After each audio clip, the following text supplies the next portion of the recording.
وكفى وسلام على عباده الذين اصطفى أما بعد أعوذ بالله من الشيطان الرجيم بسم الله الرحمن الرحيم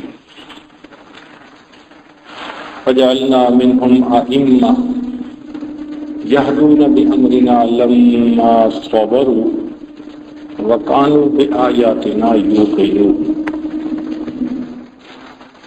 سبحان ربك رب العزة عما يصفون وسلام على المرسلين والحمد لله رب العالمين اللهم صل على سيدنا محمد وعلى آل سيدنا محمد وبارك وسلم اللهم صل على سيدنا محمد وعلى آل سيدنا محمد وبارك وسلم اللهم صل على سيدنا محمد وعلى آل سيدنا محمد وبارك وسلم. انسان اس دنیا میں زندگی گزارتا ہے تو اسے روزمرہ کئی حالات و واقعات پیش آتے ہیں. اپنے تجربے مشاہدے کی بنیاد پر وہ چند چیزوں کو ماننا شروع کر دیتا ہے، اس پہ اس کا پکا یقین ہو جاتا ہے، وہ ان کو تھم رول بنا لیتا ہے زندگی کا. کسی چیز کا دل میں پکا اعتماد بیٹھ جائے اس کو یقین کہتے ہیں، اس کو بلیف کہتے ہیں. یہ یقین دو طرح سے بنتا ہے، مشاہدے سے اور کسی کی اطلاع اور خبر سے. توجہ فرمائیے، مشاہدے کے بھی آگے دو حصے ہیں. ایک انسان کو خود مشاہدہ ہوتا ہے، مثلا سانپ نے کسی کو کاٹا اور اس نے مرتے دیکھا، اب اس کو یقین ہو گیا کہ سانپ کے کاٹنے سے موت واقع ہو جاتی. اب اس کو کوئی پلاسٹک کا بنا ہوا سانپ بھی دکھائے گا نہ تو یہ گھبرائے گا، کیونکہ دل میں یقین ہے، چونکہ دل میں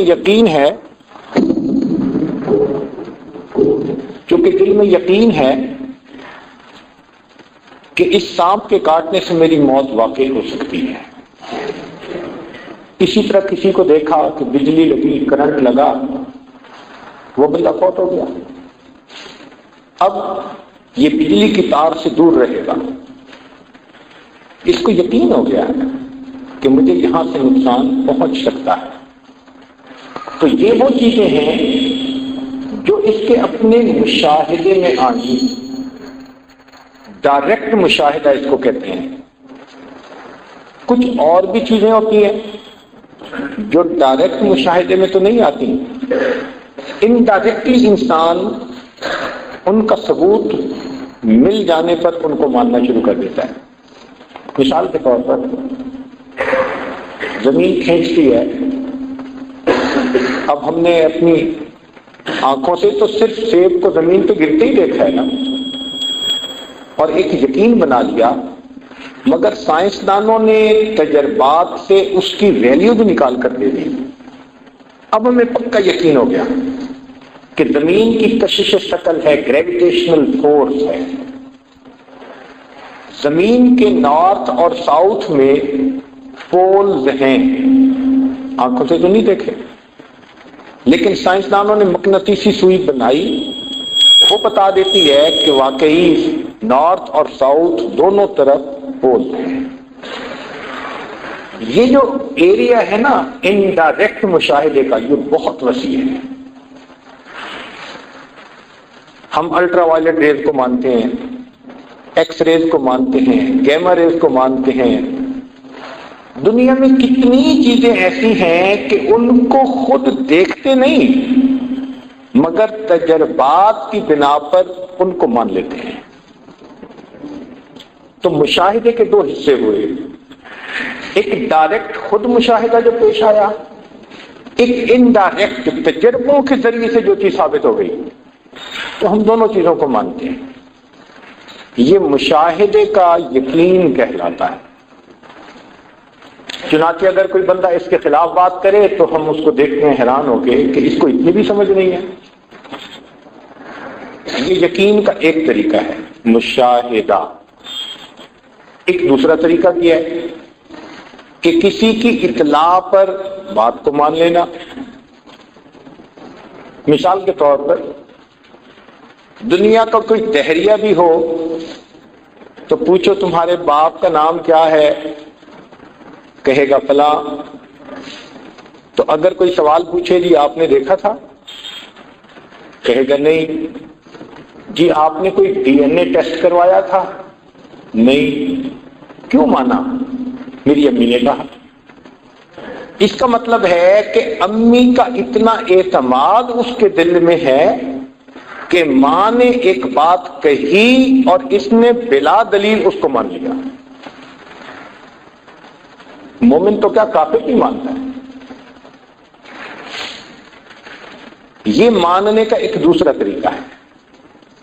اس دوسرے طریقے میں ہم مسلمانوں کا دین بھی آتا ہے کہ ہم نے نبی علیہ السلام کی لائی ہوئی شریعت کو بغیر کسی دلیل کے آپ کے فرمانے پر مان لیا، قبول کر لیا. اس کو شریعت اور دین کہتے ہیں. یہ ہمارا زندگی گزارنے کا طریقہ ہے. مگر ایک فرق ہے کہ باپ کو مانا ماں کے کہنے پر تو ماں تو جھوٹ بھی بولتی ہے، سچ بھی بولتی ہے، تو جھوٹ سچ کے چانسز ہیں. لیکن نبی علیہ السلام وہ ہستی ہیں کہ جن کی زبان سے ہمیشہ پوری زندگی سچ نکلتا رہا. تو اس کا مطلب یہ کہ نبی علیہ السلام نے جو باتیں فرمائی ہمیں اب اس کے اوپر پکا یقین ہونا چاہیے 100%. جیسے 2 × 2 4 پکا یقین. اسی طرح نبی علیہ السلام کے فرمانے پر پکا یقین. آج اس یقین میں بہت کمزوری آ گئی. مثال کے طور پر قرآن مجید میں فرمایا گیا کہ سود کا معاملہ کرنے پر فَاذَنُوا بِحَرْبٍ مِّنَ اللَّهِ وَرَسُولِهِ. جو سود لین دین کرے گا اللہ کے ساتھ اعلان جنگ ہوگی. اب اللہ کو بڑا بھی مانتے ہیں، سودی کاروبار بھی کرتے ہیں. یہ یقین کی کمزوری کی پکی دلیل ہے. اور ویسے ہم نے اپنی آنکھوں سے اس سود کی وجہ سے سینکڑوں نہیں ہزاروں کو ڈوبتے دیکھا. اب تو دنیا میں ہی کرائسس آ گیا اور اخباروں میں خبریں آنی شروع ہوئی کہ ایسے بینک بنانے کی ضرورت ہے جو بغیر سود کے کام کرے. مگر ایک مومن ہونے کی حیثیت سے ہمیں یقین ہونا چاہیے کہ یہ پیسہ جو آ رہا ہے یہ آ نہیں رہا، یہ اپنے ساتھ مصیبت کو لا رہا ہے، یہ اپنے ساتھ فتنے اور فساد کو لا رہا ہے. چنانچہ جو آدمی رشوت کا پیسہ لیتا ہے اگر اس کو یقین ہو تو وہ ڈرے گا حرام کمانے سے، اس لیے کہ ظاہر میں تو پیسہ آئے گا لیکن پتہ نہیں اس کے آنے پر اللہ تعالیٰ کس نعمت سے بندے کو محروم کرے گے. چنانچہ کئی مرتبہ بندہ حرام کماتا ہے، اللہ تعالیٰ اولاد کو نافرمان بنا دیتے ہیں، بیوی نافرمان بن جاتی، کسی کو بیمار کر دیتے ہیں، روتا ہی پھرتا ہے. اور بنیاد گھر کے اندر حرام کا مال. جس گھر میں حرام کا مال ہوگا فتنہ اس گھر سے نکل نہیں سکتا. پریشان پریشان. تو یہ یقین دل میں بیٹھ جائے کہ ہمارے پیارے محبوب صلی اللہ علیہ وسلم نے جو ہمیں بتایا وہ 100% سچ ہے، تو انسان کے لیے پھر عمل کرنا آسان ہوتا ہے. حدیث مبارکہ میں آتا ہے جب میری امت احکام خداوندی کو ہلکا سمجھنا شروع کرے گی جب میری امت احکام خداوندی کو ہلکا سمجھنا شروع کر دے گی تو اللہ تعالیٰ مسلمانوں کا خون ارزاں کر دیں گے، سستا، 10 مرے، 20 مرے، 50 مرے۔ یہ مسلمانوں کا خون ارزاں کیوں ہوا؟ ہم نے احکام شریعت کو ہلکا سمجھنا شروع کر دیا۔ اگر ہم ان کو ویٹ دیتے تو اللہ رب العزت مسلمانوں کی جان کی بھی قیمت بڑھا دیتے۔ حدیث مبارکہ میں ہے کہ جب قوم زکوٰۃ کو تاوان سمجھنے لگے اللہ تعالیٰ بارشوں سے محروم کر دیتے۔ اب ہمیں پکا یقین ہو اس کے اوپر۔ چنانچہ ایک مثال سے یہ بات تھوڑا اور ایکسپلین کریں۔ جب بھی کوئی پیشنٹ ایمرجنسی وارڈ میں لایا جاتا ہے تو جو وہاں پر تھوڑا سا عملہ ہوتا ہے نا، وہ اس کو دیکھ کر فوراً کچھ نہ کچھ ٹریٹمنٹ دیتا ہے۔ اب مثلاً آنے والے پیشنٹ کو بخار تھا تو ڈاکٹر اب قیافہ لگاتا ہے، اس کو کہتے ہیں انٹیلیجنٹ گیس، کہ یہ بخار کیوں ہو سکتا ہے، موٹی موٹی علامات کیا بتاتی ہیں۔ یہ بخار انفیکشن کی وجہ سے بھی ہو سکتا ہے، وائرس کی وجہ سے بھی ہو سکتا ہے، کوئی اور الرجی کی ایسی کنڈیشن ہو جائے اس سے بھی ممکن ہے، ملیریا بھی ہو سکتا ہے۔ مگر اس ڈاکٹر کو یقین نہیں ہوتا، جو جو وجوہات ہوتی ہیں وہ لکھ دیتا ہے کہ بخار ہونے کی یہ پاسبلٹی ہے، یہ بھی ہے، یہ بھی ہے، یہ بھی ہے۔ ان کو کہتے ہیں ڈفرینشل ریزن، کہ یہ امکانی وجوہات ہیں بخار کی، تو وہ ڈاکٹر لکھ دیتا ہے یہ پاسبلٹیز ہیں، یہ ڈفرینشل ریزن۔ پھر اس کے بعد وہ اس کا بلڈ لیتا ہے اور بلڈ لے کے لیبارٹری میں بھیجتا ہے۔ لیبارٹری میں اب اس کا کنفرمیٹری ٹیسٹ کیا جاتا ہے اور اس ٹیسٹ سے پکا یقین ہو جاتا ہے کہ بیماری کی وجہ یہ تھی۔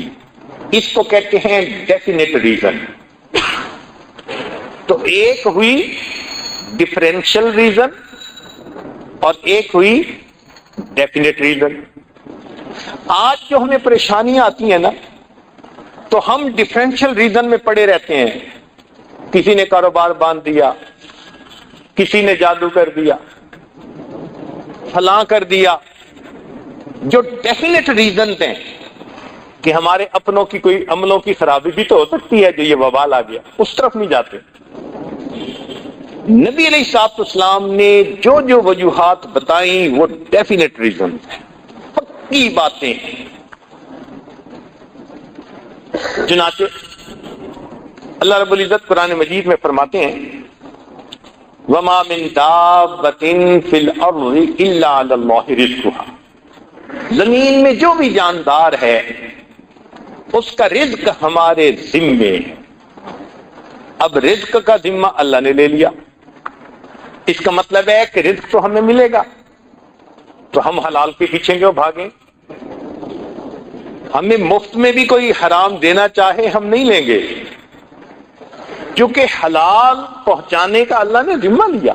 ہم حلال کو تلاش کریں، وہ کہاں ہے، ہمیں مل کے رہے گا۔ جلد بازی میں ہم حرام میں ہاتھ ڈال دیتے ہیں۔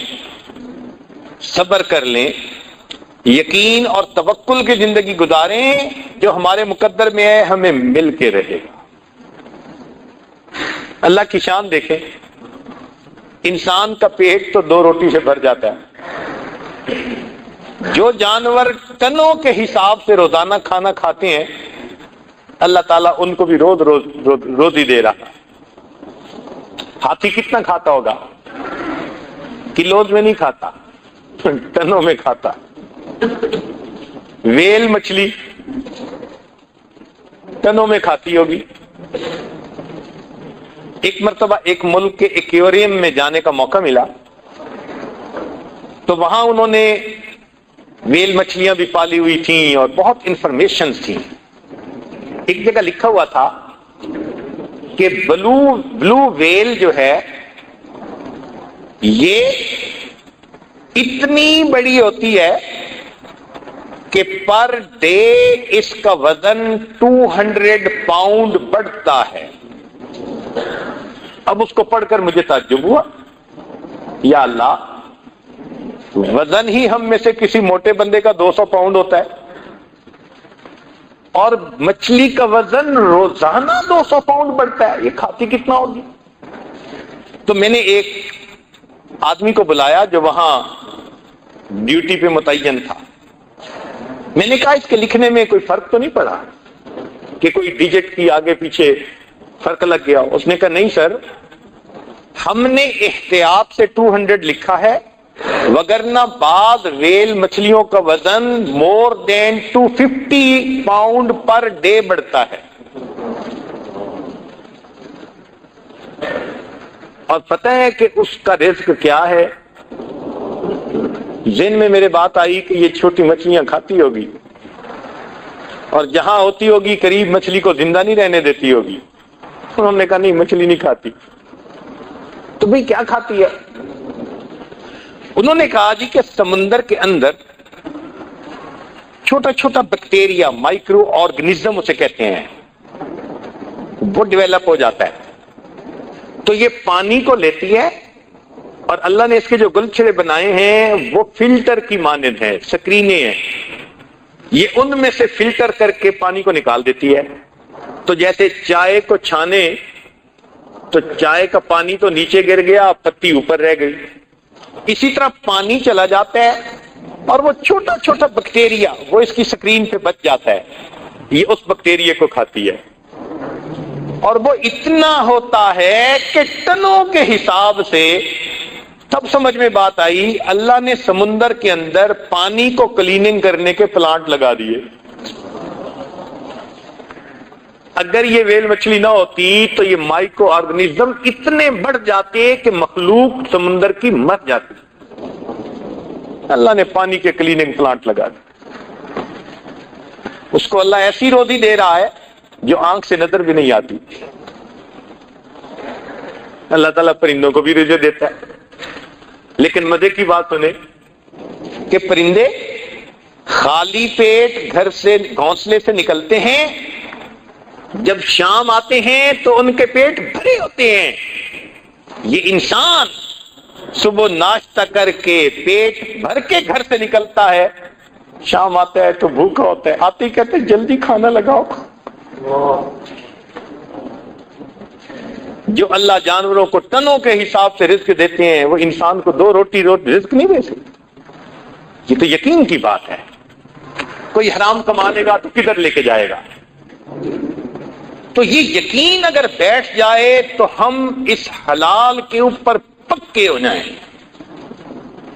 کہ ہمارا رزق ہمیں پروردگار نے دینا ہے۔ صحابہ کرام کا یقین بنا ہوا تھا، اللہ ان کو رزق دیتے تھے۔ حدیث مبارکہ میں آتا ہے، ایک صحابی کو پیشاب کی ضرورت پیش آئی تو وہ یورینیشن کے لیے ذرا ویرانے کی طرف چلے گئے۔ جب یورین پاس آؤٹ کر رہے تھے تو انہوں نے دیکھا کہ ایک سوراخ میں سے ایک چوہا نکلا اور اس کے منہ کے اندر ایک دینار تھا، وہ لا کے پھینک کے پھر واپس چلا گیا۔ پھر دوبارہ آیا، پھر ایک اور دینار لا کے رکھا۔ کئی مرتبہ وہ اس سوراخ میں بل میں گھسا اور اس نے لا کر دینار باہر ڈال دیے، پھر اندر چلا گیا۔ جب یہ اپنی ضرورت سے فارغ ہوئے تو انہوں نے وہ پیسے اٹھا لیے۔ صحابہ رضی اللہ تعالیٰ عنہ کی ایک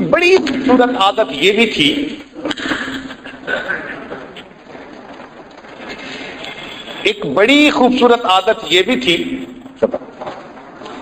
کہ جب بھی کوئی نئی بات پیش آتی تو وہ نبی علیہ الصلوۃ والسلام سے ضرور پوچھا کرتے تھے۔ چنانچہ وہ صحابی نبی علیہ السلام کی خدمت میں حاضر ہوئے۔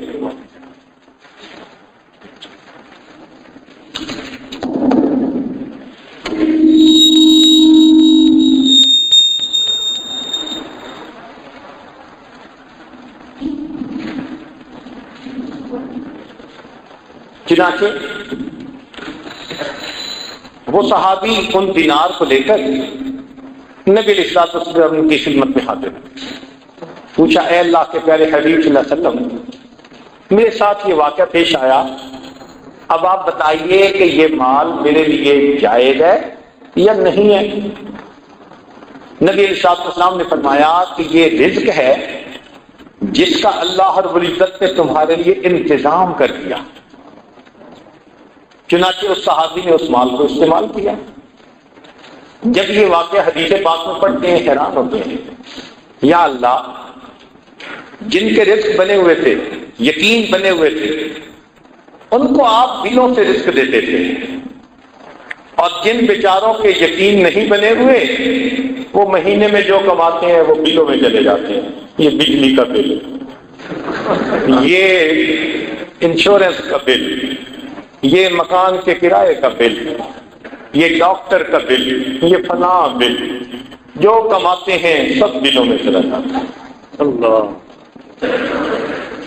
تو دل میں یقین ہو کہ رب کریم نے یہ بات اپنے ذمہ میں لے لی۔ ارشاد فرمایا وَفِي السَّمَاءِ رِزْقُكُمْ، تمہارا رزق آسمانوں میں ہے۔ بھئی اگر ہمارا رزق آسمانوں میں ہے تو کوئی دوسرا بندہ اس رزق پہ ہاتھ ڈال سکتا ہے؟ اگر وہ لے کے جا رہا ہے تو اپنا حصہ ہی لے کے جا رہا ہے، ہاں لے غلط طریقے سے جا رہا ہے۔ اگر میری جیب سے لے کے گیا اللہ مجھے اور پہنچا دیں گے، مجھے تو ملنا ہے، مجھے تو میرے رب نے دینا ہے۔ اگر یہ یقین ہو جائے تو ہماری زندگی آسان ہو جائے۔ اس یقین کو بنانے کی، ڈیولپ کرنے کی ضرورت ہے۔ جس طرح سرکہ ڈالنے سے شہد فاسد ہو جاتا ہے، اس طرح شک کے آ جانے سے یقین فاسد ہو جاتا ہے۔ اور آج دیکھیں ہم میں سے کتنے لوگ شک میں مبتلا۔ اس لیے شریعت نے قرآن مجید کی ابتدا سے ہی ذالک الکتاب پہلے کہا لا ریب فیہ، جس میں کوئی شک نہیں، ھدی للمتقین، متقیوں کو ہدایت دی۔ شک کی جڑ ہی کاٹ کے رکھی۔ چنانچہ نبی علیہ الصلوۃ والسلام نے دعا سکھائی، اللہم انی اعوذ بک من الشک والشرک والشقاق والنفاق وسوء الاخلاق۔ شرک سے بھی پہلے شک سے پناہ مانگی۔ شک دل میں آیا، ایمان رخصت ہو گیا۔ اس لیے شک سے بہت بچنے کی ضرورت ہے۔ آج کل یہ عامل قسم کے جو لوگ ہوتے ہیں نا، عملیات کرنے والے، یہ شک ڈال دیتے ہیں۔ لگتا ہے جی آپ کا کاروبار کسی نے باندھ دیا، تو بس پھوپھی نے باندھا ہوگا، تائی نے باندھا ہوگا، ہمسائی نے باندھا ہوگا، لوگوں کو چھوٹا خدا بنا لیتے ہیں۔ بھائی رزق تو اللہ دینے والا ہے، وہ دینا چاہے پوری دنیا مل کے اس کو روک نہیں سکتی، وہ نہ دینا چاہے پوری دنیا مل کے ہمیں دے نہیں سکتی۔ ہم اللہ پر یقین پکا رکھیں، وہ اور بندے کو کنفیوز کر دیتے ہیں۔ اور یہ جو لوگ کہتے ہیں میں بڑا کنفیوز ہوں، اس کا مطلب ہے شک میں ہے، کیونکہ کنفیوز چیز ہی الگ ہے۔ جس کا یقین ہوتا ہے وہ اپنی بات پہ پکا ہوتا ہے۔ آج اس یقین کی ہمیں بہت ضرورت ہے۔ چنانچہ یقین کے 3 مرتبے علماء نے لکھے ہیں۔ ایک کو کہتے ہیں علم الیقین، ایک کو کہتے ہیں عین الیقین، اور ایک کو کہتے ہیں حق الیقین۔ علم الیقین کا مطلب علم کی حد تک یقین ہو۔ عین الیقین جیسے مشاہدہ کر لیتا ہے بندہ، ایسے یقین ہو۔ اور حق الیقین کے یقین کا آخری درجہ بندے کو نصیب ہو جائے۔ ایک مثال سے بات آسان ہو جائے گی۔ سردی کے موسم میں آپ کھسکتے ہوئے گھر آئے، بیوی نے دیکھا، کہتی ہے میں آپ کے لیے بھی چائے لاتی ہوں۔ جب بیوی نے کہا چائے لاتی ہوں تو آپ کو علم الیقین حاصل ہے کہ وہ گرم چائے لائے گی، وہ گرم چائے لائے گی، یہ علم الیقین ہے۔ اس نے چائے لا کے سامنے رکھ دی، اب اس میں سے آپ نے بخارات اٹھتے دیکھے، یہ عین الیقین کہ واقعی گرما گرم چائے آئی ہے، اور آپ نے چائے کے کپ کو اٹھا کے منہ سے لگا لیا، ایک سپ لے لی، اب اس کو حق الیقین ہے۔ صحابہ رضی اللہ تعالیٰ عنہ کو نبی علیہ السلام کی مبارک صحبت کی برکت سے حق الیقین حاصل ہو گیا تھا۔ اس کی دلیل سیدنا علی کرم اللہ وجہہ نے فرمایا کہ مجھے آخرت کے اوپر اتنا یقین ہے کہ اگر جنت اور جہنم میری آنکھوں کے سامنے بھی آ جائے تو میرے یقین میں ذرہ برابر اضافہ نہیں ہو سکتا۔ کیا یقین تھا، سبحان اللہ۔ اور واقعی پھر اللہ تعالیٰ نے ان کے ساتھ ویسا معاملہ کیا۔ صحابہ رضی اللہ تعالیٰ عنہ اس کا بڑا خیال رکھتے تھے کہ بندے کی نگاہ ہر وقت اللہ کی ذات پر رہے۔ چنانچہ سیدنا عمر رضی اللہ تعالیٰ عنہ نے اپنے دور خلافت میں حضرت خالد بن ولید رضی اللہ عنہ کو پیغام بھیجا کہ آپ آج اپنے سپہ سالاری کے منصب سے معزول ہو گئے، اور جو پیغام لانے والے ہیں ابو عبیدہ بن جراح رضی اللہ تعالی، یہ آپ کی جگہ سپہ سالار ہوں گے۔ ہاں آپ میرے پاس مدینہ آنا چاہیں تو موسٹ ویلکم، اور اگر عام سپاہی فوجی بن کر جہاد میں حصہ لینا چاہیں تو ویل اینڈ گڈ، یہ آپ کا چوائس ہے۔ حضرت عمر رضی اللہ تعالیٰ عنہ نے جیسے برقع پڑھا اپنا چارج فوراً ہینڈ اوور کر دیا اور خود ایک عام مجاہد بن کر اللہ کے راستے میں لڑنے کا فیصلہ کر لیا۔ اب یہ بڑا عجیب سا واقعہ تھا۔ کسی نے خالد بن ولید عنہ سے پوچھا کہ آپ کو یہ پیغام ملا، ان ودن اے مومنٹ آپ نے اتنا بڑا ڈیسیژن میک کر لیا کہ جی ہاں میں ایک عام سپاہی کی طرح لڑوں گا، تو بڑا ٹف ہوتا ہے بندے کے لیے اس کو ڈائجسٹ کرنا، برداشت کرنا۔ تو آپ کو تو بڑی مشکل ہوئی ہوگی۔ ان کا بالکل نہیں۔ کا مشکل کیوں نہیں ہوئی؟ ان کا مشکل اس لیے نہیں ہوئی کہ جس اللہ رب العزت کو راضی کرنے کے لیے میں سپہ سالار بن کے لڑ رہا تھا، جب میں مجاہد بن کر لڑا پھر بھی اسی رب کو راضی کرنے کے لیے لڑ رہا تھا، مجھے تو کوئی ڈفرینس نہیں فیل ہوا۔ کسی نے عمر رضی اللہ تعالیٰ عنہ سے سوال کیا، ان کا حضرت آپ نے امت کو اتنے بڑے عظیم سپہ سالار سے محروم کر دیا، کوئی ایسی خاص ریزن بھی نظر نہیں آتی، مگر ان کا ٹیلنٹ، ان کا ایکسپیرینس، ان کا معاملہ فہمی، ان کا وزڈم، وہ تو ایک ایسٹ تھا نا امت کا۔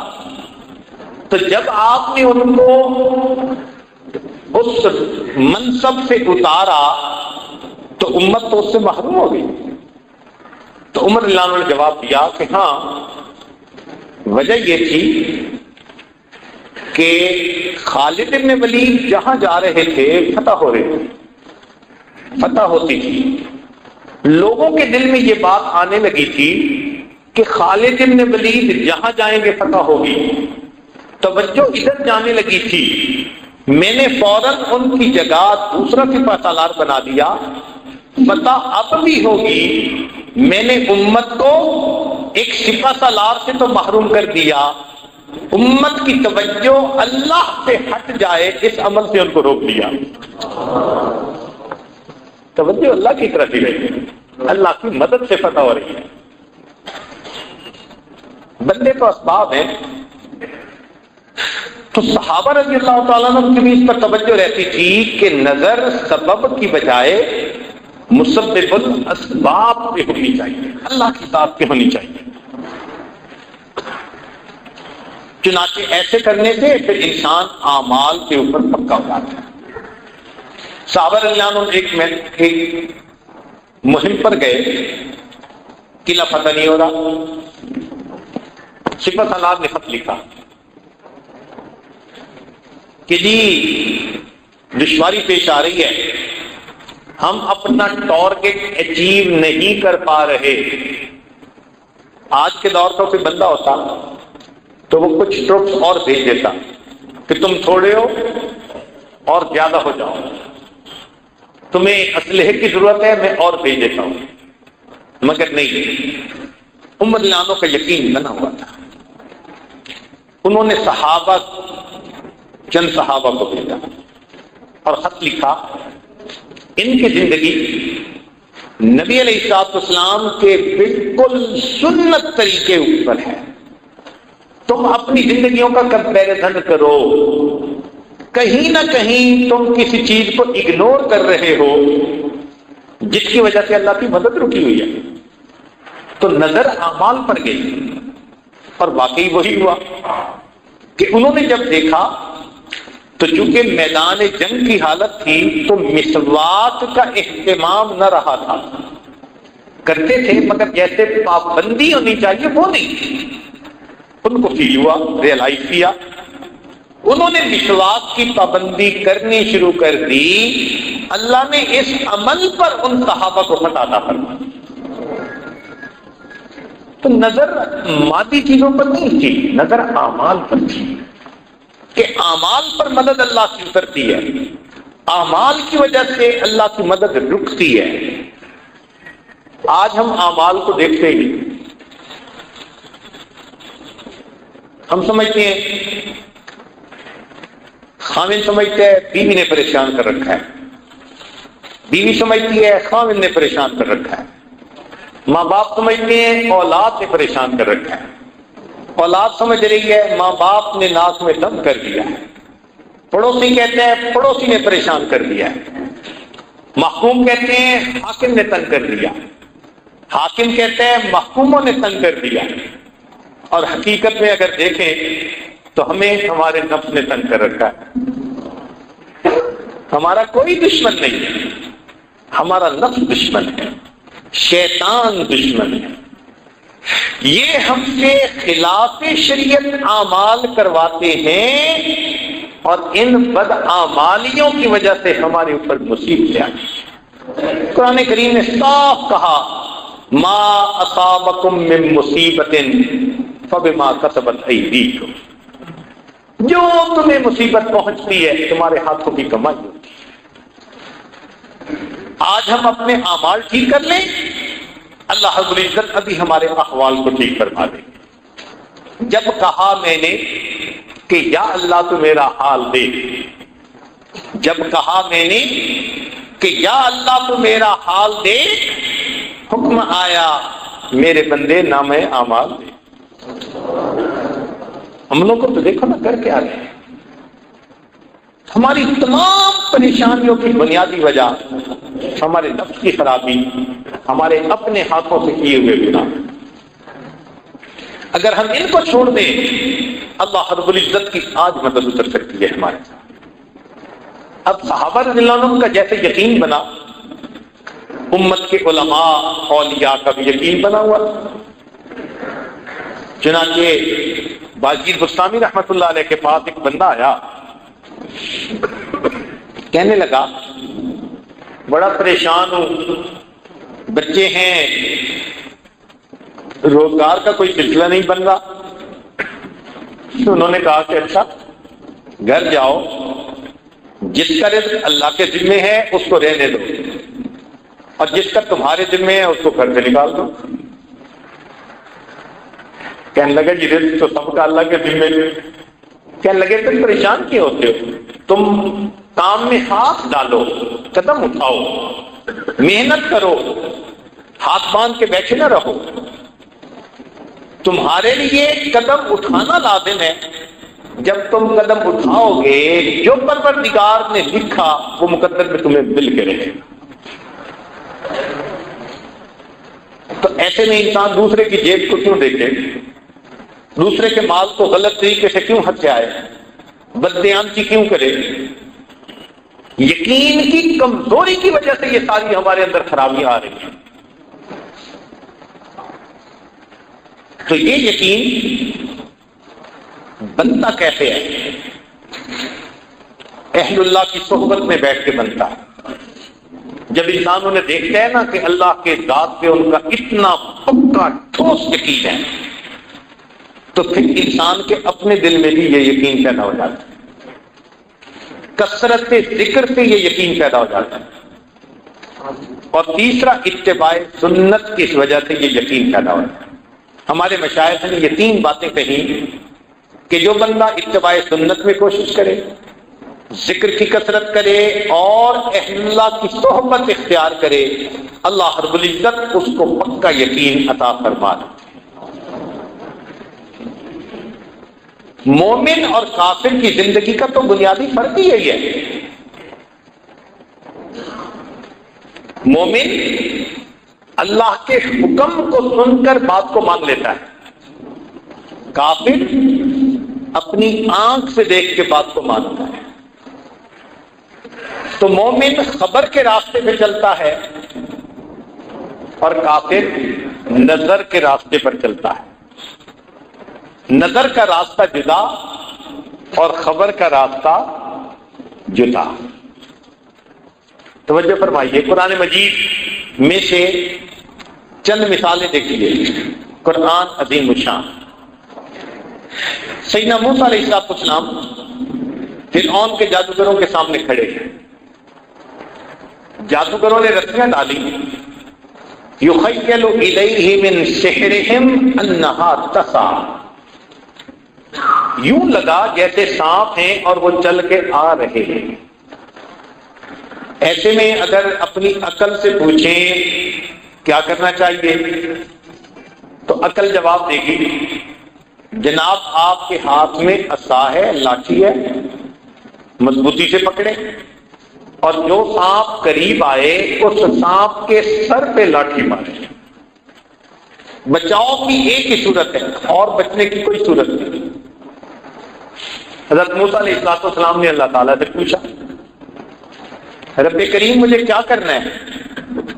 اوپر سے خبر آ رہی ہے ان الق عصاک، اپنے عصا کو زمین پر ڈال دیں۔ اب عقل چیختی ہے، چلاتی ہے، شور مچاتی ہے، یہ امید کا آخری سہارا، تم ڈنڈا بھی ہاتھ سے چھوڑ دو گے تو پھر تو تمہارے پاس ہی کچھ تھے، تم موت سے نہیں بچ سکتے۔ لیکن حضرت موسیٰ علیہ السلام اللہ کے پیغمبر تھے، انہوں نے وہ کیا جو اللہ کا حکم ہے۔ آنکھ کچھ کہہ رہی ہے، خبر کچھ کہہ رہی ہے، آپ نے خبر پر عمل کرتے ہوئے جیسے عصا کو زمین پر ڈالا، فَإِذَا هِيَ حَيَّةٌ تَسْعَىٰ، دوڑنے والا اژدہا بن گیا۔ اس اژدہا نے ان تمام سانپوں کو کھا لیا اور اللہ رب العزت نے اپنے نبی علیہ السلام کو سرخرو فرما دیا۔ تو کامیابی خبر کے اوپر ملی۔ حضرت موسیٰ علیہ السلام اپنی قوم کو لے کر دریا کے کنارے پر، آگے جانے کا راستہ نہیں، اتنے میں فرعون بھی اپنے لاؤ لشکر کو لے کر پیچھے سے پہنچ گیا۔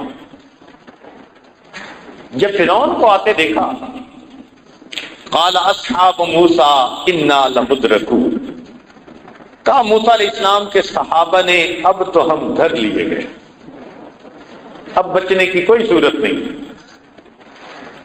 تو ایک یقین بھری آواز اٹھی، موسیٰ علیہ السلام نے فرمایا کلا، ہرگز نہیں، ان معی ربی سیہدین، میرا پروردگار میرے ساتھ ہے، ضرور میری رہنمائی فرمائے گا۔ اب ایسے وقت میں عقل سے پوچھے کیا کرنا چاہیے؟ عقل کہے گی تمہارے پاس تو ہتھیار بھی نہیں، ایک ڈنڈا ہے، اور پھر آگے پانی کا دریا اور پیچھے انسانوں کا دریا، تم سینڈوچ بن گئے درمیان میں، نکلنے کی صورت کوئی نہیں، مقابلہ ہی کرنا پڑے گا۔ کیسے کریں؟ اس ڈنڈے سے مقابلہ کرو۔ کیا کروں؟ کہ جب فرعون آئے تو بس اس سے لڑنا، کوشش کرنا کہ اسے مارو۔ حضرت موسیٰ علیہ السلام اللہ تعالیٰ کی طرف متوجہ ہوتے ہیں، پروردگار عالم مجھے کیا کرنا ہے؟ اوپر سے خبر آتی ہے ان اضرب بعصاک البحر، پانی پہ ڈنڈا ماریے۔ عقل چیختی ہے، چلاتی ہے، شور مچاتی ہے، پانی پہ لاٹھی مارنے سے کیا بن جائے گا؟ مارنا ہے تو صبر کرو، فرعون کے سر پہ لاٹھی مارو۔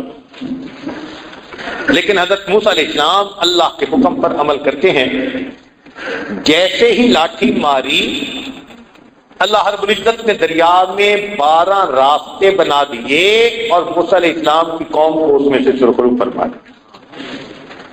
تو کامیابی خبر کے راستے پر ملی، نظر کے راستے پر نہیں۔ حضرت موسیٰ علیہ السلام اپنی قوم کو لے کے ایک وادی میں پہنچے جہاں کئی سال رہے، وہاں پانی کی شارٹیج تھی، لوگ آ گئے، حضرت پینے کو پانی چاہیے، جینے کو پانی چاہیے، بھئی پانی کیسے انتظام کریں؟ عقل استعمال کریے، پوچھیے عقل سے کیا کروں؟ عقل کہے گی کہ تمہارے پاس لاٹھی ہے نا، تم اس سے آہستہ آہستہ زمین کو کھودو، احتیاط کرنا لاٹھی ٹوٹنے نہ پائے، اگر ٹوٹ گئی تو امید کا آخری سہارا یہ بھی ختم۔ ایسے میں حضرت موسیٰ علیہ السلام نے اللہ رب العزت کی طرف توجہ کی، پروردگار عالم مجھے کیا کرنا ہے؟ فرمایا ان اضرب بعصاک الحجر، اس لاٹھی کو پتھر پہ مارو۔ اب یہ سن کے عقل پھر چیختی ہے، شور مچاتی ہے، لاجک پیش کرتی ہے، کہتی ہے دیکھو پتھر پہ لاٹھی مارو گے تو ٹکڑے ہو جائیں گے، پھر گڑھا کھودنے کی آپشن بھی نہیں رہے گی، یہ حرکت کبھی نہ کرنا۔ لیکن حضرت موسیٰ علیہ السلام نے عقل کی بات نہیں سنی، کس کی بات سنی؟ اللہ رب العزت کی بات کو سنی۔ آپ نے عصا کو پتھر پر دے مارا، اللہ رب العزت نے پتھر سے پانی کے چشمے کو جاری فرما دیا۔ تو معلوم ہوا کہ مومن کی کامیابی اسباب پر نظر رکھ کر چلنے میں نہیں ہے، اللہ کے حکموں پر، خبر پر یقین کر کے چلنے میں کامیابی ہے۔ اسی لیے کافر کو ہمیشہ اپنی طاقت پہ بھروسہ ہوتا ہے، مومن کو ہمیشہ اپنے رب کی رحمت پہ بھروسہ ہوتا ہے۔ آج اس یقین کے بنانے کی ضرورت ہے۔ یہ ہمارا یقین کیوں کمزور ہوا؟ حالات کی وجہ سے۔ ہم ارد گرد اسباب کے ساتھ زندگی گزارتے لوگوں کو دیکھتے ہیں تو ہمارا بھی یقین ویسے ہی بن جاتا ہے۔ اس لیے ہمارے بھائی کہتے ہیں نا کہ اللہ کے راستے میں نکلو یقین بنے گا، کیونکہ گھر سے انسان نکلتا ہے، نیک ماحول میں رہتا ہے تو پھر اس کا یقین مضبوط ہوتا ہے، 100% پکی بات ہے۔ قرآن عظیم الشان میں سے اس کی ایک مثال، امید ہے دل کے کانوں سے آپ سنیں گے، توجہ فرمائیے۔ بی بی مریم اللہ کی نیک بندی بیت المقدس کے اندر اعتکاف کی حالت میں ہے، اللہ کی عبادت میں زندگی گزار رہی ہے۔ حضرت زکریہ علیہ السلام ان کے کفیل ہیں، سرپرست ہیں۔ ایک مرتبہ زکریہ علیہ السلام کو کسی کام میں وقت زیادہ لگ گیا، فیلنگ یہ تھی کہ پیچھے کھانے پینے کی چیزیں شاید ختم ہو گئی ہوں گی، تو حضرت زکریہ علیہ السلام ذرا جلدی آئے۔ کلما دخل علیہا زکریا المحراب وجد عندها رزقا، جب زکریا علیہ السلام محراب میں داخل ہوئے دیکھا کہ بی بی مریم کے پاس تو بے موسم کے پھل رزق موجود ہے. قال یا مریم انا لک ھذا، چونکہ خلاف معمول بات کی تو پوچھا مریم نے کہاں سے آیا. مریم کی اللہ سے لو لگی ہوئی تھی اور اس کی لو لگنے پر اللہ نے اسے بے موسم کے پھل عطا کر دیے تھے. تو بی بی مریم نے فوراً جواب دیا قالت هو من عند اللہ، یہ اللہ کی طرف سے ہے. ان اللہ یرزق من یشاء بغیر حساب، اللہ جس کو چاہتے ہے بغیر حساب عطا فرماتا. سبحان اللہ. بی بی مریم کا یقین دیکھو کیسا بنا، بے موسم کے پھل کھا رہی ہے. پھر ایک ایسا وقت بھی آیا کہ بی بی مریم کو گھر کی زندگی گزارنی پڑی. اب گھر میں جب انسان دوسروں کے ساتھ رہتا ہے تو ماحول کا اثر ہوتا ہے. چنانچہ ایک مرتبہ بی بی مریم نے نہانے کا ارادہ کیا. اللہ تعالیٰ قرآن عظیم الشان میں ارشاد فرماتے ہیں وَاذْكُرْ فِي الْكِتَابِ مَرْيَمَ إِذِ انتبذت من أهلها مكانا شرقيا فاتخذت من دونهم حجابا، پردہ ڈال دیا. فأرسلنا إليها روحنا، اللہ تعالیٰ فرماتے ہیں ہم نے جبریل علیہ السلام کو بھیجا. فتمثل لها بشرا سویا، ایک بھرپور مرد نوجوان کی شکل میں جبریل علیہ السلام سامنے آ گئے. اب بی بی مریم آج کے دور کی بگڑی ہوئی بیگم تو تھی نہیں کہ غیر محرم کو دیکھ کر مسکراتی، تو پاک دامن تھی. جب اس نے ایک مرد کو دیکھا کہنے لگی قالت انی اعوذ بالرحمن منک ان کنت تقیا، میں رحمان کی پناہ مانگتی اگر تیرے دل کے اندر تقوی ہے. جبریل علیہ السلام سمجھ گئے کہ بی بی مریم گھبرا گئی. فرمانے لگے انما انا رسول ربک، میں تیرے رب کا بھیجا ہوا نمائندہ ہوں. لِأَهَبَ لَكِ غُلَامًا زَكِيًّا، تاکہ تجھے نیک بیٹا ملے. اب اس بات نے بی بی مریم کو اور پریشان کر دیا. بی بی مریم جانتی تھی کہ بیٹا ہونے کے دو اسباب ہوتے ہیں، یا عورت نکاح کرے یا عورت بدکار ہو اور زنا کرے. یہ دو سبب ہیں اولاد ہونے کے، اور وہ جانتی تھی کہ میری زندگی میں دونوں نہیں. تو پوچھنے لگی انا یکون لی غلام، میرا بیٹا کیسے ہو سکتا ہے. ولم یمسسنی بشر، نہ میں نے کیا نکاح. ولم اکو بغیہ، نہ میں نے کیا زنا، میرا بیٹا کیسے ہو سکتا ہے. اس پر جبریل صاحب نے فرمایا قال ربک هو علی حی، کہ رب کریم نے فرمایا کہ یہ بیٹا تجھے پروردگار نے دینا ہے، کسی زلفوں والی سرکار نے نہیں دینا. اب وہ بی بی مریم جو بے موسم کے پھل کھاتی تھی، اب وہ بھی اسباب کے تحت سوچنے لگ گئی نا کہ میرا بچہ کیسے ہو سکتا. یہ حالات کا اثر ہوتا ہے بندے کے اوپر. ہم چونکہ روز وہی گھر، وہی دفتر، وہی فیکٹری، وہی بزنس، ہمارا بھی اسباب ہی کے اوپر ذہن چلا جاتا ہے. اب اپنے یقین کو مضبوط کرنے کے لیے ہمیں وقتاً فوقتاً نکلنا چاہیے.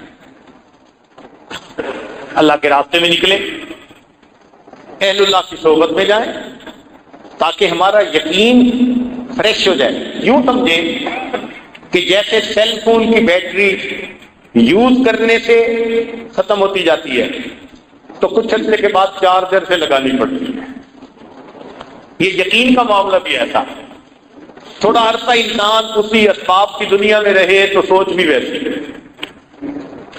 تو اس کو ریفریش کرنے کے لیے، اس کو ریچارج کرنے کے لیے نیک محفلوں میں، چاہے وہ کسی اللہ والے کی ہو یا چاہے اللہ کے راستے میں نکل کے نیک محفلوں میں، مسجدوں میں وقت گزار، تو یقین بنتا ہے. یہ کام ہم میں سے ہر ایک کو کرنا ہے. یہ نہیں کہ ہم نہیں کریں گے تو یقین بنا رہے گا، یقین نہیں بنتا.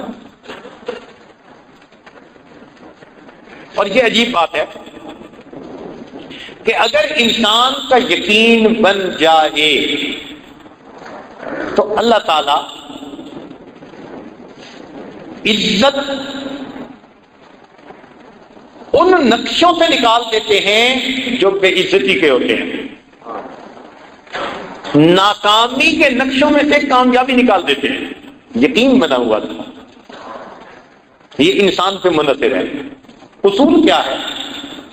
اصول شریعت نے یہ بتا دیا، حدیث قدسی نبی علیہ السلام نے فرمایا انا عند ظن عبدی بی، میں بندے کے ساتھ اس کے گمان کے مطابق معاملہ کرتا ہوں۔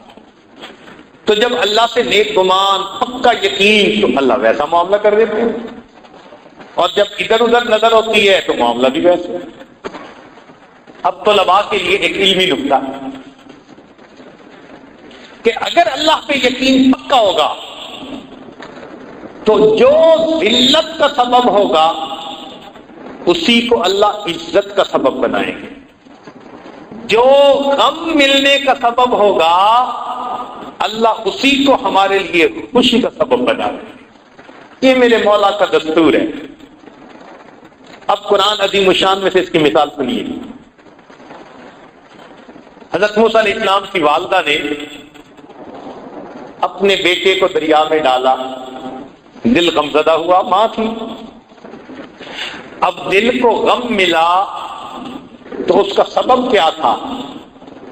پانی بنا، پانی میں بیٹے کو ڈالا تو ظاہر سبب پانی بن رہا ہے، لیکن آنکھ بند کر کے اس نے اللہ پہ اعتماد کیا تو جو سبب غم کا بنا تھا اللہ تعالیٰ نے اسی کو خوشی کا سبب بنایا۔ فرعون کو موت، زمین پھٹتی اور قارون کی طرح یہ بھی دھس جاتا، اس طرح بھی آ سکتی تھی، کسی بیماری سے بھی آ سکتی تھی، کوئی اللہ بلا مسلط کر دیتے جو اس کو کاٹ کے ٹکڑے کر دیتی، یہ بھی ہو سکتا تھا۔ نہیں، اللہ نے فرعون کو کہاں ڈبویا؟ پانی میں ڈبونے میں حکمت کیا؟ مفسرین نے نکتہ لکھا کہ موسیٰ علیہ السلام کی والدہ کو پانی میں اپنا بیٹا ڈالنے کی وجہ سے غم کا سبب یہ بنا تھا، مگر اس نے اللہ پہ یقین کیا، اللہ نے اسی پانی کو اس کے لیے خوشی کا سبب بنا دیا۔ فرعون کو پانی میں ڈبو کے دکھا دیا۔ ایک دوسری مثال،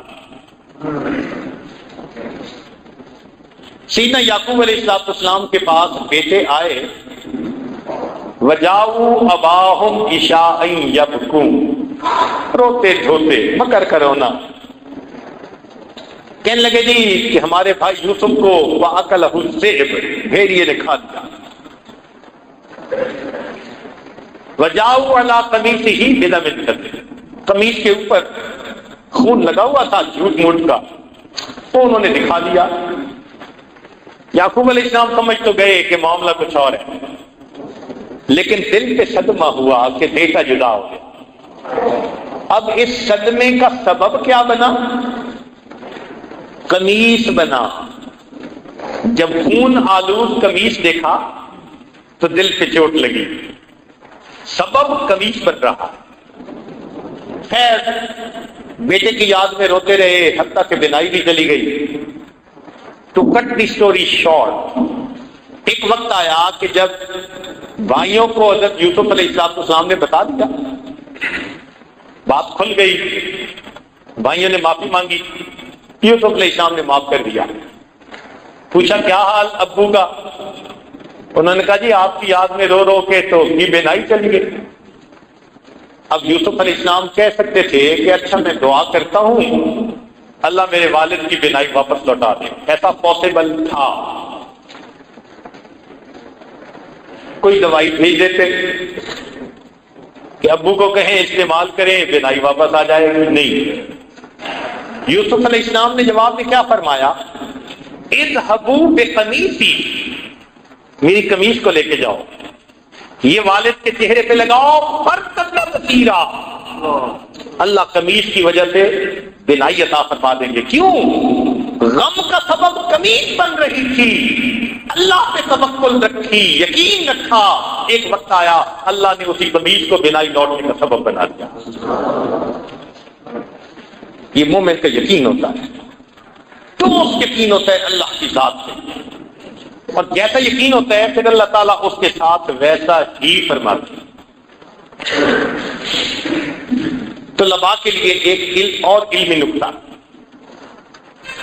کہ اللہ رب العزت کے ہاں ایک دستور ہے، جزاء من جنس العمل، جزاء من جنس العمل، جیسا عمل ویسا جیسی جزا۔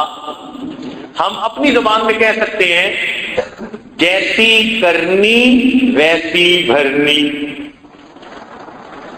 جیسی کرنی ویسی بھرنی۔ اب ذرا اس کی مثالیں قرآن عظیم الشان میں سے۔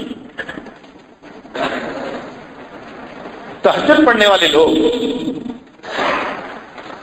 جب تہجد پڑھتے ہیں تو ان کا یہ عمل اللہ کو بڑا اچھا لگتا ہے۔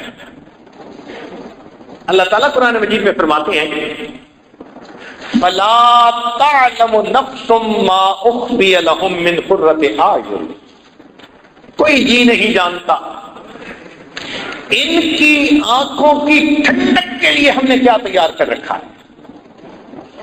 یہاں طالب علم کے ذہن میں ایک بات آتی ہے کہ اللہ تعالیٰ نے یوں کیوں نہیں فرمایا ان کے دلوں کے سکون کے لیے ہم نے کیا تیار کر رکھا، ان کے دلوں کی خوشی کے لیے ہم نے کیا تیار کر رکھا؟ فرمایا ان کی آنکھوں کی ٹھنڈک کے لیے۔ تو مفسرین نے اس کا جواب لکھا کہ وجہ یہ ہے تہجد جو بندہ پڑھتا ہے رات کو کم سونے کی وجہ سے آنکھیں نیند سے بوجھل ہوتی ہیں، نیند سے بوجھل ہوتی ہیں، نیند کو ترس رہی ہوتی ہیں، چونکہ عمل یہ تھا کہ آنکھیں نیند کو ترس رہی تھی۔ رب کریم نے فرمایا میرے بندو تہجد پڑھنے پر دنیا میں تمہاری آنکھیں نیند کو ترسیں گی، میں جنت میں تمہیں وہ نعمتیں دوں گا جو تمہاری آنکھوں کی ٹھنڈک بن جائے۔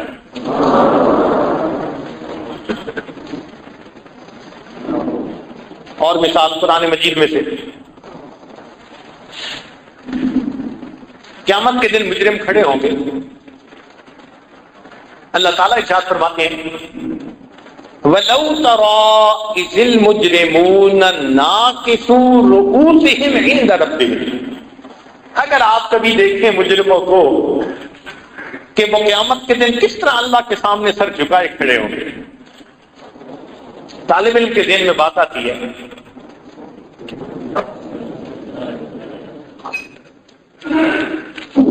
طالب علم کے ذہن میں بات آتی ہے کہ یہ نہیں کہا گیا کہ مجرم پریشان کھڑے ہوں گے، مجرم دہشت کی کیفیت میں کھڑے ہوں گے، نہیں، فرمایا اللہ کے سامنے کھڑے ہوں گے سر جھکے ہوئے ہوں گے۔ تو مفسرین نے اس کا جواب دیا کہ اصل وجہ یہ تھی یہ وہ لوگ تھے جنہوں نے اللہ کے حکموں کے سامنے سرتابی کی تھی، حکم ماننے سے انکار کیا تھا، اللہ کے حکموں کے آگے سر نہیں جھکایا تھا، کیونکہ گناہ ایسا تھا۔ اب اللہ تعالیٰ قیامت کے دن اس طرح کھڑا کریں گے، شرم کی وجہ سے اللہ کے سامنے سر جھکے ہوئے ہوں گے، جیسا عمل ویسی جزا۔ اور مثال دیکھیے قرآن مجید میں یہود کا تذکرہ ہے کہ اللہ رب العزت نے ان کو فرمایا قُلْنَا لَهُمْ كُونُوا قِرَدَةً خَاسِئِينَ، وہ جاؤ پھٹکارے ہوئے بندر۔ اللہ نے قوم یہود کی شکلوں کو مسخ کر دیا۔ اب یہاں طالب علم سوچتا ہے کہ بھائی ان پر کوئی اور عذاب آ جاتا، زمین میں ان کو اتار دیا جاتا، آسمان سے کڑک ان کے اوپر آتی اور ان کو ختم کر دیا جاتا، مگر نہیں، اللہ تعالیٰ نے ان کو جان سے نہیں مارا، شکلیں مسخ کر دی۔ مفسرین نے جواب دیا کہ اصل وجہ یہ تھی، حکم ملا تھا کہ تم ہفتہ کے دن مچھلیاں مت پکڑو، اور وہ ہفتہ کے دن آتی بہت تھی، تو انہوں نے ہیلا کیا، چھوٹے چھوٹے پانی کے پونڈ بنا لیے اور ہفتے کے دن دریا کی مچھلیاں وہاں پہنچا دیتے تھے اور باقی دنوں میں پکڑ لیتے تھے۔ اب اپنے دور میں انہوں نے عقل مندی دکھائی، مگر حکم خدا کو تو مسخ کیا نا۔ چونکہ انہوں نے حکم خداوندی کو مسخ کیا تھا، اللہ تعالیٰ نے عذاب بھی دیا، جواب میں ان کی شکلوں کو مسخ کروا دیا۔ جیسی کرنی ویسی جزاء من جنس العمل۔ ایک اور عجیب مثال قرآن مجید میں سے، حضرت یوسف علیہ السلام پر بہتان لگا، زلیخا نے ان پر بہتان لگایا کہ انہوں نے مجھے برائی کی طرف دعوت دی، اور اس کے جواب میں ایک بچے نے گواہی دی، وَشَهِدَ شَاهِدٌ مِّنْ أَهْلِهَا، اور اس نے چند لفظوں میں بات سے بیٹھی کہ قمیص آگے سے پھٹا تو یوسف علیہ السلام کا قصور، قمیص پیچھے سے پھٹا تو زلیخا کا قصور۔ دو لفظی بات کر کے کام سمیٹ دیا، پتہ چل گیا کہ قصور کس کا تھا۔ اب ذرا توجہ فرمائی، بیوی مریم پر بھی بہتان لگا، مگر بیوی مریم کی گواہی کس نے دی؟ ان کے بیٹے نے، حضرت عیسیٰ علیہ السلام نے۔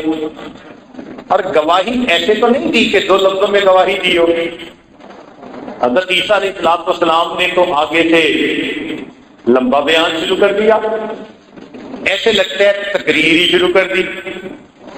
تو مفسرین نے فرق لکھا کہ وہاں بہتان لگانے والی ایک عورت تھی، گواہ نے دو فکروں میں بات سمیٹ دی، یہاں بہتان لگانے والی پوری قوم تھی۔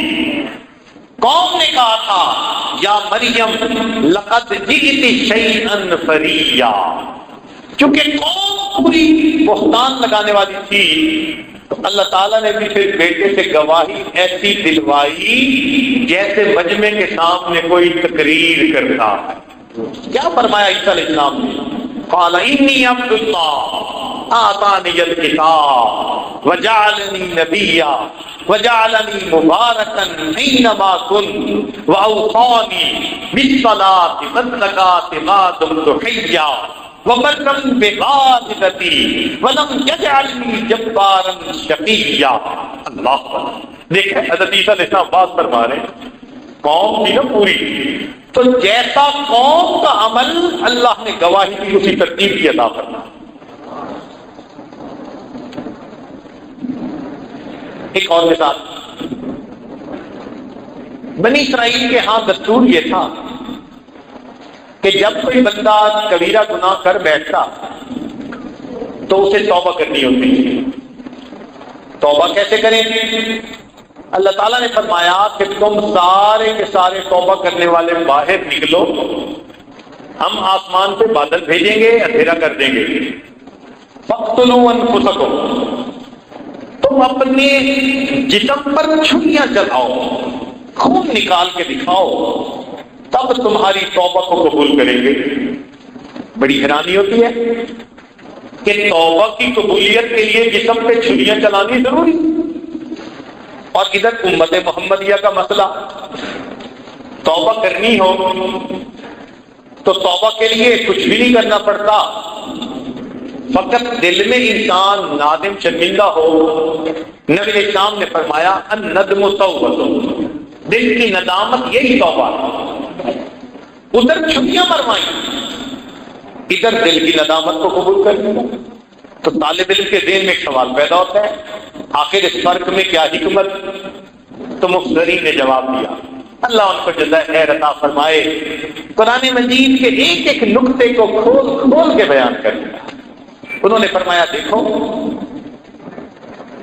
جب موسیٰ علیہ السلام نے بنی اسرائیل کے سامنے اللہ کی توحید کو پیش کیا تھا، ایمان کو پیش کیا تھا، تو قوم نے جواب دیا تھا لن نؤمن لک حتی نری اللہ جہرۃ، تمہاری بات نہیں مانیں گے جب تک آنکھوں سے ہم خدا کو نہیں دیکھیں گے، واضح دیکھیں گے نشانی تب مانیں گے۔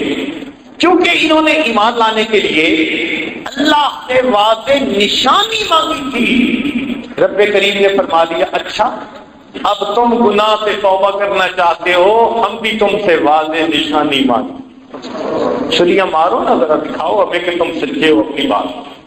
امت محمدیہ کا معاملہ دیکھو، نبی علیہ السلام نے آ کر دین کو پیش کیا، امت نے کوئی دلیل نہیں مانگی، بنا دلیل مان لیا۔ اللہ نے فرمایا میرے بندو جب تم بنا دلیل مجھ پر ایمان لے آئے، تم گناہ کر بیٹھے، معافی مانگنا چاہتے ہو، اپنے دل میں نادم ہو جاؤ گے، کوئی دلیل نہیں مانگتا، تمہارے دل کی ندامت کو قبول کر دیتا۔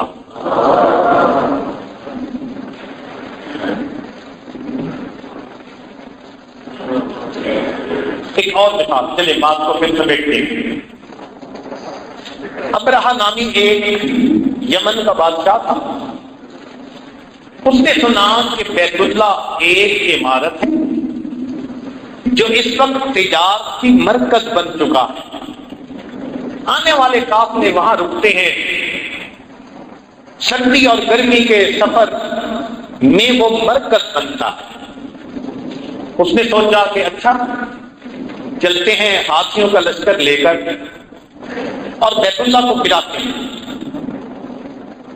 ختم کر دیں گے، اور اس کی بجائے اپنے علاقے میں ایک مرکز بناتے ہیں، بزنس سینٹر، تاکہ لوگ اس کو مرکز بنائیں۔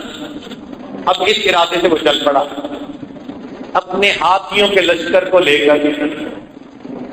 پھر اللہ رب العزت کا کیا معاملہ ہوا، سبحان اللہ، اللہ تعالیٰ فرماتے ہیں فَأَرْسَلْنَا عَلَيْهِمْ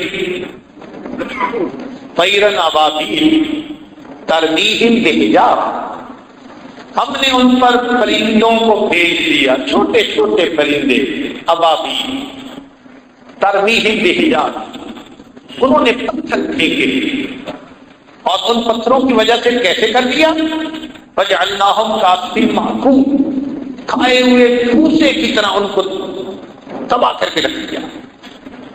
اب یہاں پر طالب علم کے ذہن میں ایک سوال آتا ہے کہ اللہ رب العزت نے یہ کام پرندوں سے لیا، زمین پھٹ جاتی، ہاتھیوں کا لشکر اندر چلا جاتا، یہ بھی ممکن تھا، تیز ہوا چلتی اور قوم عاد کی طرح سب کو پٹخ پٹخ سے زمین پہ مار دیتی، یہ بھی ممکن ہو سکتا تھا، بجلی چمکتی اور سارے کے سارے لشکر کے لوگوں کو موت کی نیند سلا دیتی، یہ بھی ہو سکتا تھا۔ اللہ تعالیٰ نے ان میں سے کچھ نہیں کیا، کیا فرمایا، فَأَرْسَلْنَا عَلَيْهِمْ طَيْرًا أَبَابِيلَ، چھوٹے چھوٹے پرندے بھیجے، ان پرندوں نے پتھر پھینکے اور انہوں نے ان کو کھائے ہوئے بھوسے کی طرح بنا دیا۔ اب اس کا مفسرین نے عجیب جواب لکھا، بعد میں تو جواب یہ لکھا اور وہ بڑا صحیح جواب ہے کہ ابرہہ جانوروں میں سے بڑے مضبوط جانور کو لے کر آیا تھا اللہ کا گھر گرانے کے لیے، تو اللہ نے جانداروں میں سے ایک نازک سی جان چڑیا اس کو مقابلے میں لائے کہ اچھا تمہارے اتنے مضبوط جانوروں کو ہم اتنے نازک جان پرندے سے مروا کے دکھا دیں۔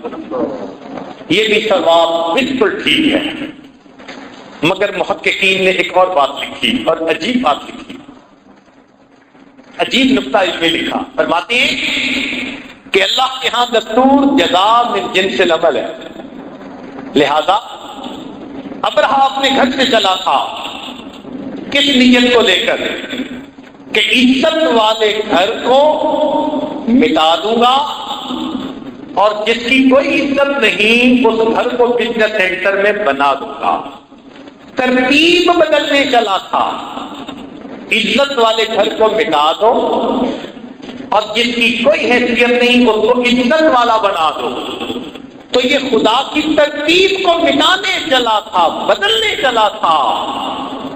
اللہ نے بھی معاملہ ایسا کیا، اب رہا میری بنائی ہوئی ترتیب کو بدلنے آئے ہو، چلو دنیا کی ترتیب یہ ہے، انسان شکاری ہوتا ہے، پرندہ شکار کرتا ہے، یہ روزمرہ کی ترتیب ہے، آج میں بھی ترتیب بدل دیتا ہوں، میرے پرندے آج صیاد بنیں گے، تم ان کے شکار بنو، آج وہ پتھر ملیں گے، جزاء من جنس العمل۔ تو جب اللہ رب العزت کا معاملہ ایسا ہے تو ہم اللہ پہ کیوں نہ پکا یقین کرتے ہیں؟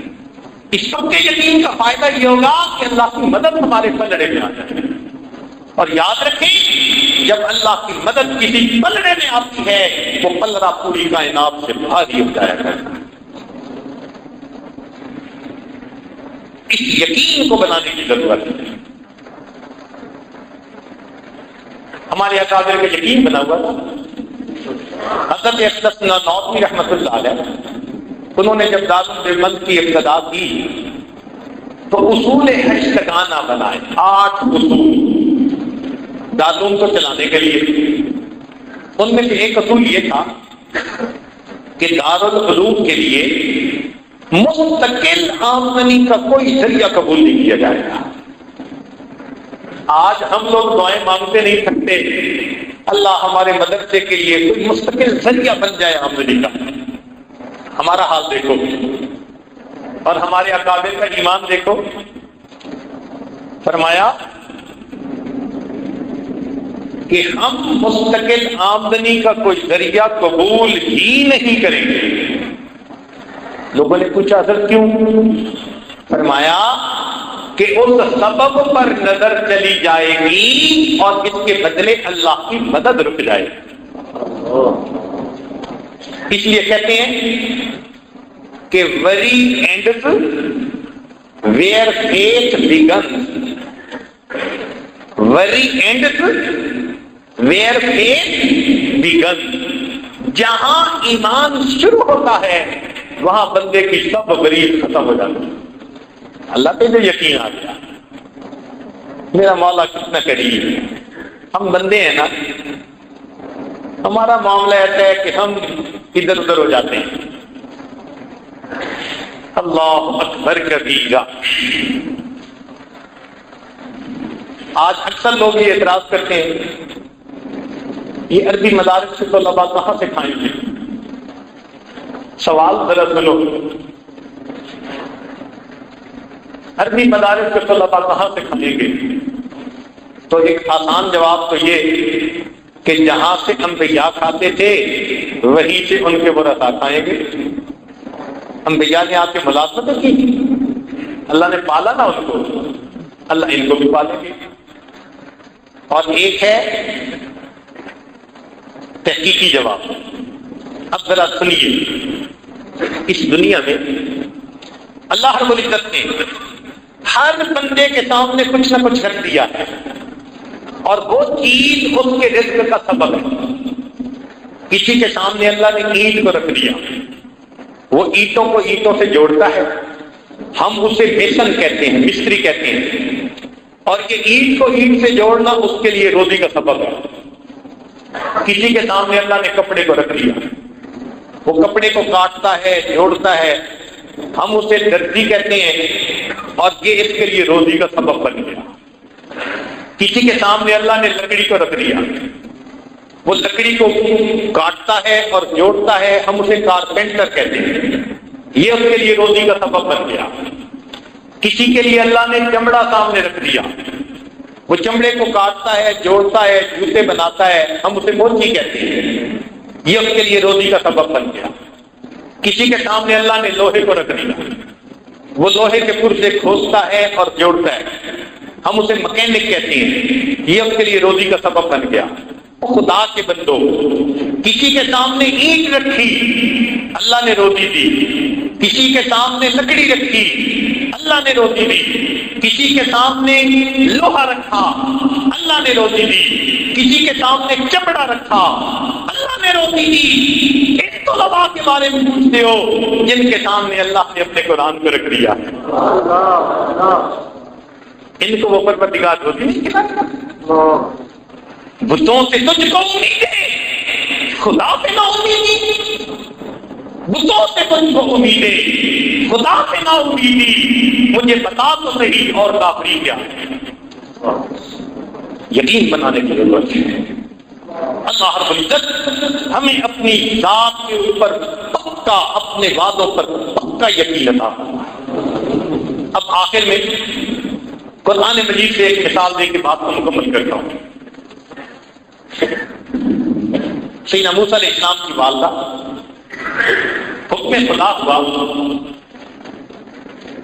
اللہ تعالیٰ فرماتے ہیں وَأَوْحَيْنَا إِلَىٰ أُمِّ مُوسَىٰ أَنْ أَرْضِعِيهِ، ہم نے موسیٰ علیہ السلام کی والدہ کو وحی کی کہ تم اپنے بچے کو دودھ پلا، فَإِذَا خِفْتِ عَلَيْهِ، اور اگر تمہیں اس پہ ڈر آئے، خوف ہو کہ فرعون کے سپاہی فوجی پکڑ کے نہ لے جائیں، قتل نہ کر دیں، فَأَلْقِيهِ فِي الْيَمِّ، اس کو پانی میں ڈال دیں۔ پھر ہوگا کیا؟ اللہ فرماتے ہیں یَأْخُذُهُ عَدُوٌّ لِّي وَعَدُوٌّ لَّهُ، اس کو وہ پکڑے گا جو میرا بھی دشمن، اس کا بھی دشمن۔ یا اللہ، یہ بچہ دشمن کے ہاتھ میں جائے گا؟ فرمایا ہاں، وَلَا تَخَافِي وَلَا تَحْزَنِي، خوف نہ کھانا، گھبرانا بھی نہیں، إِنَّ رَادُوهُ إِلَيْكِ، ہم اسے تمہاری طرف لوٹائیں گے، وَجَاعِلُوهُ مِنَ الْمُرْسَلِينَ، ہم اسے رسولوں میں سے بنائیں گے۔ اب موسیٰ علیہ السلام کی والدہ عورت ہے، اور ماں اپنے بچے کے بارے میں کتنی سینسیٹیو ہوتی ہے، اس سے امتحان، مگر اس عورت کو اللہ کی بات پہ یقین تھا۔ اس نے اپنے بچے کو ایک بکسے میں ڈالا اور بکسے کو پانی میں ڈالا۔ عقل سے کہہ رہی ہے تیرا بچہ گیا، اس لیے کہ اگر تم بکسے کے اندر سوراخ بناؤ ہوا جانے کے لیے تو ان سوراخوں میں سے پانی جائے گا، بچہ ڈوب کے مر جائے گا، اور اگر اس کو واٹر ٹائٹ بناؤ تو بچہ دم گھٹ کے مر جائے گا، لہذا بچہ تمہارا نہیں بچتا۔ اب ماں کو عقل یہ کہہ رہی ہے، اور بچے کے بارے میں ماں کتنی سینسیٹیو ہوتی ہے۔ سبحان جائیں، قربان جائیں اس ماں کے یقین پر جو دیکھتے بھالتے ہوئے اپنے ہاتھوں سے اپنے بچے کو پانی میں ڈال دیتی ہے۔ واپس آ گئی، یہ بچہ تیرتا ہوا ایک ایسی جگہ پہنچا جہاں فرعون اپنی بیوی کے ساتھ چہل قدمی کر رہا تھا۔ اس کے گرد 800 غلاموں کا گھیرا تھا، ان میں سے کوئی ایک اس بچے کو پکڑ کر لایا، اس نے کہا کھولو۔ اللہ تعالیٰ فرماتے ہیں اے میرے پیارے موسیٰ علیہ السلام، وَأَلْقَيْتُ عَلَيْكَ مَحَبَّةً مِّنِّي، ہم نے آپ کے چہرے پر محبت کی تجلی کو ڈال دیا۔ چنانچہ جب بکسا آیا تو فرعون کی بیوی آسیہ نے کہا کھولو۔ جب کھولا تو خوبصورت بچہ، بیوی کی نظر پڑی، کہنے لگی لا تقتلوہ، اسے قتل نہیں کرنا، عسیٰ ان ینفعنا او نتخذہ ولدا، ہم اس سے نفع اٹھائیں گے، اسے اپنا بیٹا بنائیں گے۔ اب وہ فرعون جو ہزاروں بچوں کو ذبح کروا چکا تھا، بیوی کی اس بات کے اوپر کہتے ہیں جی بہت اچھا، ہوم گورنمنٹ کی پاور دیکھو کتنی ہوتی ہے۔ عورتیں کہتی ہیں جی خامد بات نہیں مانتے، ارے قرآن پڑھو، بڑے بڑے فرعون بیویوں کی بات مانتے رہے۔ بیوی نے کہا نہیں قتل کرنا، کہتے جی بہت اچھا، جیسے کہہ رہی ہو ایسے کریں گے۔ اب اس بچے کو گھر لے کے گئے۔ اس زمانے میں ڈبے کا دودھ نہیں ہوتا تھا، عورتیں دودھ پلاتی تھی۔ اللہ تعالیٰ فرماتے ہیں وَحَرَّمْنَا عَلَيْهِ الْمَرَاضِعَ مِنْ قَبْلُ، ہم نے آپ کے اوپر، ان کے اوپر عورتوں کا دودھ حرام کر دیا تھا۔ جو دودھ پلانے والی آتی بچہ دودھ نہیں پیتا، دوسری آئی، تیسری آئی، ساری رات یہی سلسلہ رہا۔ فرعون بڑا پریشان کہ بچہ دودھ نہیں پی رہا، بچہ روتا ہے۔ اور پھر محبت تو ایسی ہوتی ہے نا کہ بچے کے رونے پہ ماں باپ روتی ہیں اور بچے کے ہنسنے پہ ماں باپ ہنستے ہیں۔ دل اٹک گیا تھا، پریشان۔ صبح اس نے کہا کہ بھئی جتنی عورتیں دودھ پلانے والی ہیں سب کو لائیں، ٹرائی کرو کس کا دودھ سوٹ کر جائے۔ اور ادھر حضرت موسیٰ علیہ السلام کی والدہ کا کیا معاملہ، ساری رات بچے سے جدا۔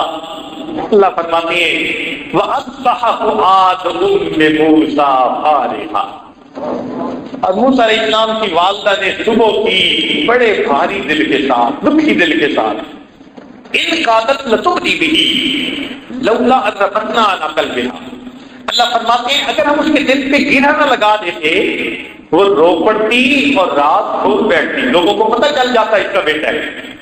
ہم نے دل کو تسلی دے دی، روئی نہیں۔ بیٹی کو کہا کہ بیٹی جاؤ بھائی کی خبر لاؤ۔ لوگ موسیٰ علیہ السلام کی بہن بھاگتی گئی، چھوٹی عمر کی، چنانچہ جب بھاگتی گئی تو اس نے محل میں جا کے ایک عجیب منظر دیکھا۔ وہ کیا تھا؟ عورتیں دودھ پلانے کے لیے آ رہی ہیں اور بھائی دودھ نہیں پیتا۔ اس نے موقع دیکھا، فرعون کو کہا هل ادلکم علی اہل بیت یکفلونہ وہم لہ ناصحون، میں تمہیں ایسے گھر والوں کے بارے میں بتاؤں جو اس کی کفالت بھی اچھی کریں گے اور اس کے بڑے خیر خواہ ہوں گے۔ مفسرین نے لکھا کہ فرعون کو کھٹکی تو صحیح بات، اس نے بچی کو پکڑ کے کہا تم کیوں کہہ رہی ہو وہ بڑے اس کے خیر خواہ ہوں گے؟ وہ بھی موسیٰ علیہ السلام کی بہن تھی۔ کہنے لگے کہ ہم آپ کی رعایا ہیں، ہم آپ کے ساتھ خیر خواہی نہیں کریں گے تو کون کرے گا؟ کہنے لگے ہاں بات تو ٹھیک ہے، اچھا لے آؤ جس کو لا۔ موسیٰ علیہ السلام کی بہن آ گئی، امی چلو بڑا اچھا موقع ہے۔ موسیٰ علیہ السلام کی والدہ آئی، اس نے بچے کو فیڈ دینی شروع کی، بچے نے دودھ پینا شروع کر دیا، کوہرام مچ گیا۔ وہ جی ایک عورت کا دودھ اس بچے نے پی لیا۔ فرعون رات کا جاگا ہوا تھا، خدائی کا دعویٰ کرنے والا بدبخت نیند سے پریشان تھا۔ جب اسے اطلاع ملی نا کہ بچے نے ایک عورت کا دودھ پی لیا، کہتے بہت اچھا میں تو سوؤں گا، اس عورت کو جانے نہیں دینا۔ اب موسیٰ علیہ السلام کی والدہ وہاں، وہ 3 دن وہاں رہی۔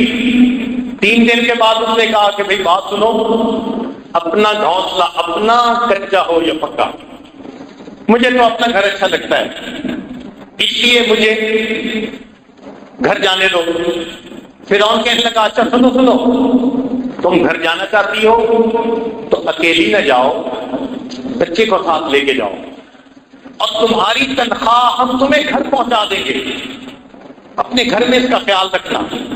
اللہ تعالیٰ عجیب الفاظ سے فرماتے ہیں فرددناہ الی امہ، ہم نے اس بچے کو لوٹایا اپنی ماں کے ساتھ۔ کیوں؟ کئی تقر عینھا، تاکہ اس کی آنکھیں ٹھنڈی ہو، ولا تحزن، اور وہ غمزدہ نہ ہو، ولتعلم، اور وہ جان لے ان وعد اللہ حق، اللہ کے وعدے سچے ہیں، ولکن اکثرہم لا یعلمون، اکثر لوگ اس بات کو نہیں جانتے۔ میرے پروردگار کے وعدے ایسے سچے تو کم از کم ہم ایک عورت جیسا یہ اپنا یقین بنا لیں، یہ عورت سے ہی یہ گزرے، مرد ہیں کچھ عقل کے ناخن لے، اللہ کی ذات پر اپنے یقین کو مضبوط سے عظمت کرتے ہیں۔ آج کی عورتیں حضرت موسیٰ علیہ السلام کی والدہ جیسا یقین پیدا کرتے ہیں، پھر یہ کبھی اپنے خامد کو رشوت نہیں لینے دیں گے، اپنے خامد کو سود کا کاروبار نہیں کرنے دیں گے، زکات اپنے وقت پہ ادا کریں گے، کیونکہ اللہ کے وعدوں پر یقین ہوگا۔ اللہ تعالیٰ حق نے ہمیں اپنے وعدوں پر پکا یقین عطا فرمائے۔